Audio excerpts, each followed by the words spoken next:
For today's video nga pala mga idol, ay samahan niyo ko at magluluto ako ng ginataang bagoong dito sa Quezon. At ito nga palang aking binabaak na ito ay 6 na buo ito, pero 5 lang ang kailangan ko, isang buting bagoong tapos 5 buong niyog.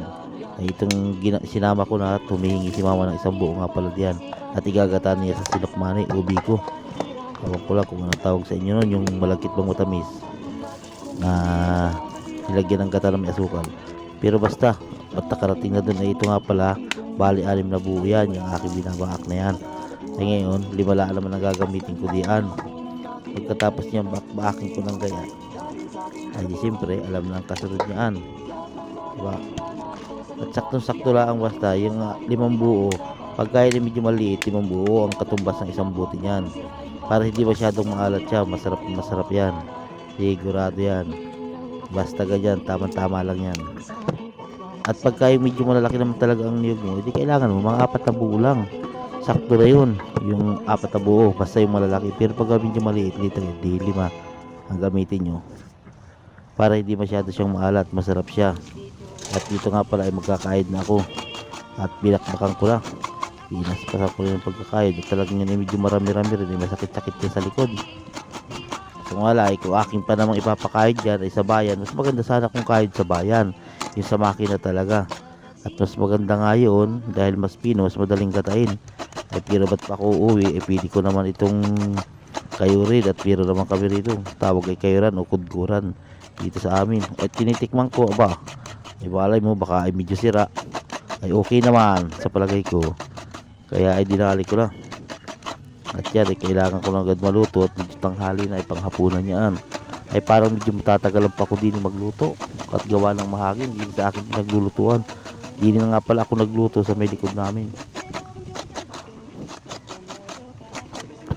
At yan na nga, talagang kinat ko na yan, masyadong matatagalan ay baka na may makatulog ang manunood. Kaya at diyan ko na lang din nilalagay yung mga bawat yan, ay saka pag nakarami dyan ay aking iipulit o ulingin. At sayang din naman. At dito nga pala ay aking nilagyan at binilis-bilisan ko na. Ay nilagyan ko ng tubig yan, malinis naman yung aking kamay, kahit mukhang gaya niya, naghinawa ko sa loob. Yan ay talagang tinanggal ko na pati yung aking relo, at para talaga siguradong malinis, brinas ko pa. At yan ay kailangan ay pigang-piga, medyo matagal-tagal yung pipiga-pigain, at para lumabas lahat ng gata. At dahil yung talagang kailangan diyan ay mapalabas lahat, at para mas maganda at makuha lahat yung gata ng niyog. Medyo mas matigas kasi pagka ganitong sa kudkuran lang, medyo malalaki ang kayod. Hindi katulad ng sa bayan, yung kasi sa bayan o yung sa kayuran ay mas maganda yun, mas pino, kaya kahit hindi masyadong kapigain ay lalabas lahat ng gata niya. Yun ang pagkakaiba ng kayod dito sa kudkuran na ganito at kisa dun sa bayan. Yun nga lang, di babayad ka pa, tapos maaabala ka pa, uuwi ka pa sa bayan. Ay kalayo din naman ang bayan dito sa amin, nasa 2 kilometro din, ay magmumotor pa ako. O ito samantalang ito nandito na, libre pa.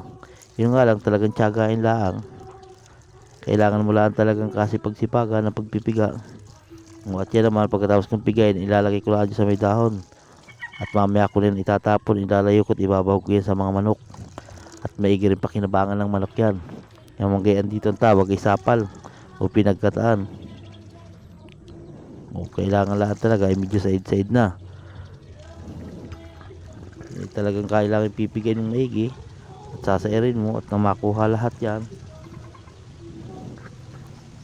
Pagkatapos naman yan, aking pagpipiga na yan, ay sasalain ko naman.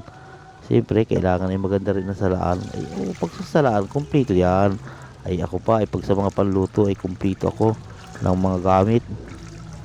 Hindi naman sa pagmimiron ay talagang ayan ay lahat ay ako'y nagpunta ng mga gamit niyan. Yan ay lahat ay galing sa utang, mga inutang ko lang, mga hulugan.